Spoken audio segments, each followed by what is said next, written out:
Hi, it's that time of week again, and it's Kevin Wright here with another property finance tip. So what are we talking about this week? It's about your main residence and getting a bridging loan on it for your desired purpose. And that can be either the house you currently live in or the house that you want to live in.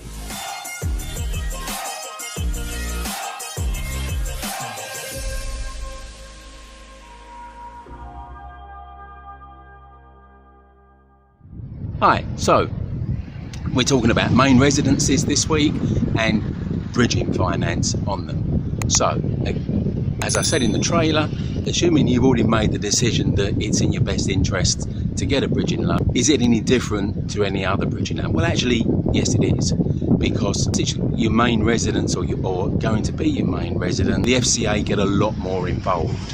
And here that it has a similar status to a main residence mortgage, which has to be FCA regulated. So main residence bridging lending is also FCA regulated. So what does that actually mean? Well, it means that you can't use the vast majority of bridging lenders in the market because they have chosen not to go through the bridging process of getting regulated to offer regulated bridging loans. Now, why would they do that? Well, simply because they don't want to deal with main residence borrowers. They want to just restrict themselves to, the commercial end of bridging. Now, by commercial, it doesn't mean commercial property. It means bridging for a specific profit. So there's quite a small number of bridges that are regulated by the FCA for this purpose. So, not much more than a handful, really. So you're restricted to deal with that. Now, they have a much greater duty of care and attention to you.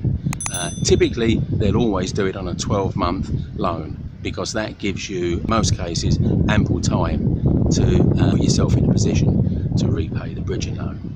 And one other key thing that they have to do is that before they grant you the bridging loan, before they let you draw down the money, you have to show them that you can get a main residence mortgage big enough to repay them in full.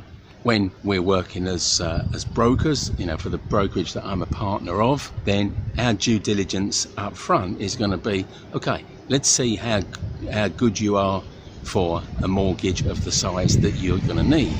Let's get that in place first, and then we can look at the bridging loan. So it's a bit of a more intense process, but doable nonetheless. People want to do this for a number of reasons. Sometimes it's to add an extension to their current main residence, or to buy a property to improve that's going to be their main residence, and there are other reasons too. So there we are, that's it for this tip for this week.